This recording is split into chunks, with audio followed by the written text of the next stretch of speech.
Hey, greetings everybody. It's Dan here, your storage auction treasure hunter, and I have a great video for you today. In this video, I would like to discuss one of the probably most overlooked aspects of storage auction treasure hunting, but at the same time, probably one of the most interesting. So stick with me during this short video because, as always, I would love to hear your thoughts and comments about what I'm about to discuss. So towards the end of this video, certainly, comment below. But let's get right to it. So when you go to a storage auction, or when these storage units become go abandoned and they come up for auction, there's a lot of different reasons why that could happen. Certainly, financial distress is a reason why a storage unit will become abandoned. It could be that someone who had been renting the unit is deceased, and their next of kin either didn't know about that they were renting the unit, or just didn't know how to deal with it, or didn't want to deal with it. It could be that sometimes somebody has been renting a unit for an extended period of time, and then just realizes, you know what? I don't even know what's in that unit anymore, and I, at this point, don't even care about it, so they let it go. So there's so many different reasons why these storage units come up for auction. But the interesting aspect of storage auctions that I wanted to talk with you about is the story that the storage unit will tell. There is a story behind every abandoned storage unit. Not every story is worth discussing or even worth contemplating, but every now and then, the units that you buy will tell you a story that is just really interesting. And I recently bought a unit in the Bronx last week that told a really, really interesting story, and I would like to share that story with you. Now, I bought this unit, and apparently it had been rented by a doctor, or so it seemed, because I found a lot of medical equipment in this storage unit. Now, a lot of this medical equipment was kind of outdated looking, so it wasn't modern medical equipment. I found this really cool a microscope, for example, that had a cast iron case, and it was really heavy duty, not like today's modern, microscope.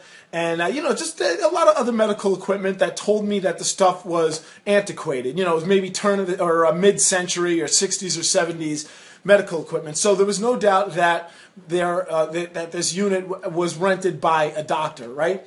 But then in that unit, I also found some really cool police equipment, which I'm about to show you.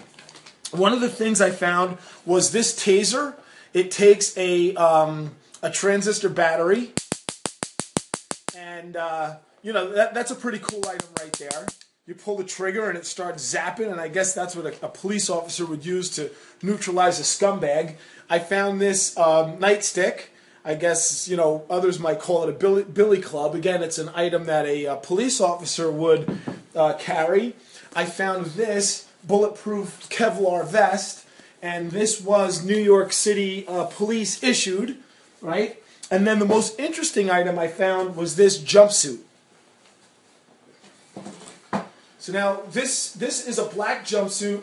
You can see that it's got a NYPD logo on the back of it. It's got New York City police officer patches on the sleeves.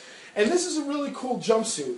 And anything that's made for the police department, especially the NYPD, is a very well made, very high quality piece of equipment. They don't skimp out on these, these types of uniforms, or these types of outfits. Very heavy canvas, very well stitched. This thing is really nice.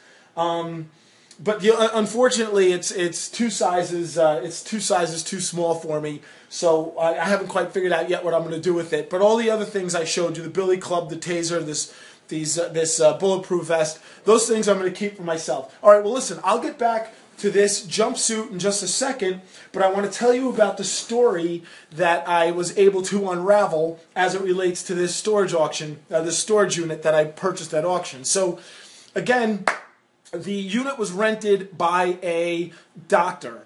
And apparently the doctor's son was a New York City police officer. And I found newspaper clippings and articles and other things that revealed that the police officer, the doctor's son, was one of the first responders on 9/11, 2001. He was in the World Trade Center when it collapsed, and he subsequently died.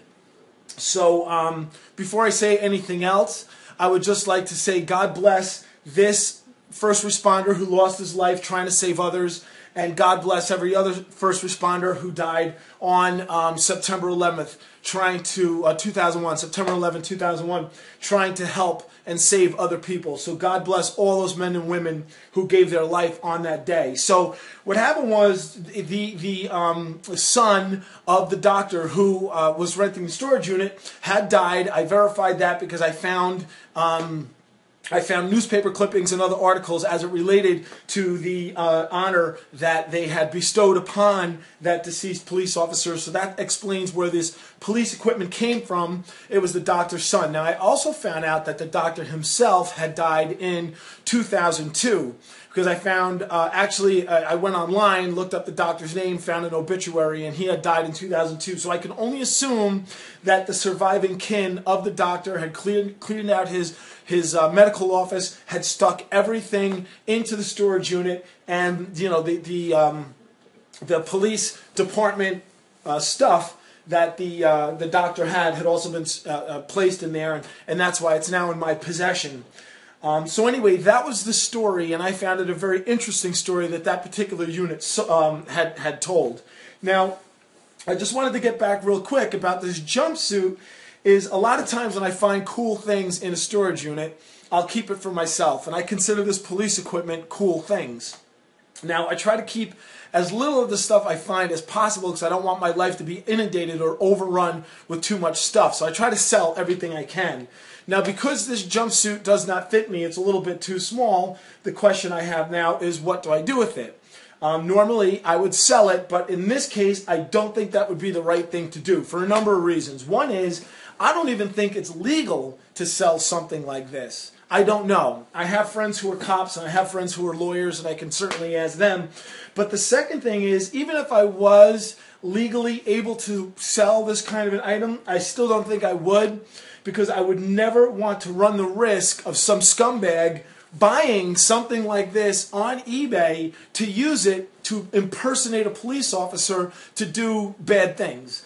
And unfortunately, this is a world that we live in that's filled with scumbags, and I would never put it past some ornery piece of shit scumbag to, want to get his hands on something like this to make it easier for him or her to perpetrate a crime. So I'm probably just going to put this in a bag, put it in my closet, and not do anything else with it. But this other stuff, the taser, the billy club, and the bulletproof vest,